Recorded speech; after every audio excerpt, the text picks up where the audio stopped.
आज से आज की बात का शो आप देख सकेंगे 8:30 बजे से। अभी जो टीएमसी का एपिसोड हुआ उससे आप समझिए इनके अंदर अब इतनी हिम्मत नहीं बची, लोगों के अंदर इतनी नाराजगी है कि ये टीएमसी के सांसदों को बीजेपी में विलय नहीं करा पाए, क्योंकि खुलेआम जो ये कर रहे हैं वो देश के लोग देख रहे हैं।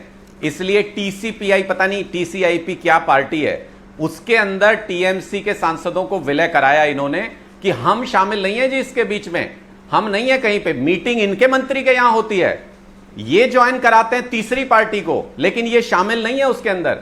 असलियत ये है कि मोदी जी की पॉपुलैरिटी सबसे निचले पायदान पर इस वक्त है। अपने दम पर भारतीय जनता पार्टी पंचायत का चुनाव भी नहीं जीत सकती देश के अंदर, सिर्फ ईडी के दम पर पूरे देश के अंदर तानाशाही चलाना चाहते हैं, इसलिए इनका नाम ईडी पार्टी पड़ गया है। देश में लोग ये चर्चा करते हैं कि अगर ईडी नहीं होती जी की बात आपके साथ होंगी सही जी, एक मिनट जरा सुन ले उन्हें भी, 10 सेकंड उन्हें सुनो, पूरा बोलने दीजिए उन्हें, फिर उसके बाद आपका ही नंबर आएगा। जी अनुराग।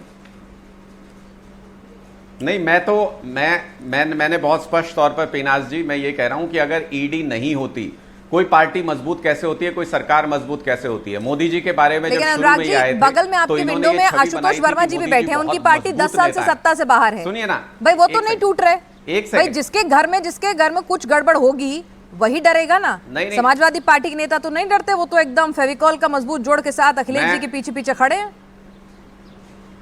आपकी पार्टी के टूट गए सांसद? नहीं, हमारी तो शुभकामनाएं हैं। हम तो कहते हैं कि जो लोग मजबूती के साथ लड़ाई लड़ सकते हैं उनको लड़ना चाहिए। हम भी वो लड़ाई लड़ रहे हैं और अखिलेश जी भी वो लड़ाई लड़ रहे हैं, उसमें कोई गलत चीज नहीं है, वो लड़ाई लड़नी चाहिए। लेकिन मैं ये कह रहा हूं कि अगर ईडी ना होती तो जिनको ये तोड़ रहे हैं क्या वो भी टूट जाते? उनमें से भी एक भी व्यक्ति नहीं जाता। मोदी जी का नेतृत्व, जिसको इन्होंने प्रोपेगेंडा किया कि इतने मजबूत नेता, इतने बड़े नेता, आज पूरे देश के सामने पोल खुल गई कि अमेरिका के सामने जुबान नहीं खुलती इनकी, अमेरिका हमारे नागरिकों को मार देता है, तब भी एक बयान मोदी जी नहीं दे पाते, थैंक यू ट्रंप करते रहते हैं। ये इमेज आज पूरे देश के सामने है।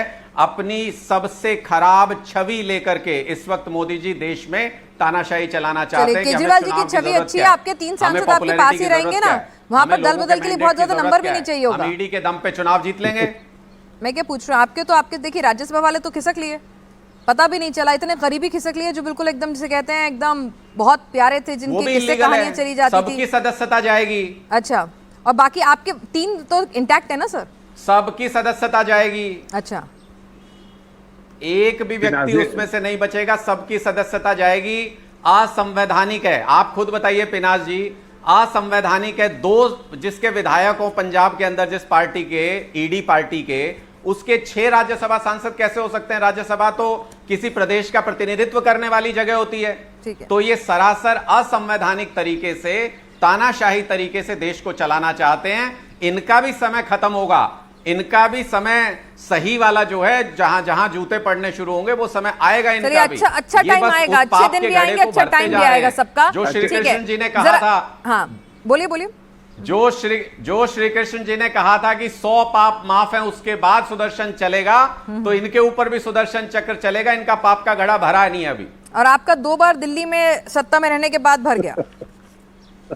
भाई जनता का सुदर्शन चला वो। खैर, हमारे साथ डॉक्टर आशुतोष वर्मा भी दिल्ली के अंदर 1%, सुनिए, ईडी का इस्तेमाल, सीबीआई का इस्तेमाल, पुलिस का इस्तेमाल, सब कुछ करने के बाद 1% वोट कम है हमारा दिल्ली के अंदर। ठीक है, हमारे साथ सिर्फ 1% वोट डॉक्टर कम है आशुतोष वर्मा जी।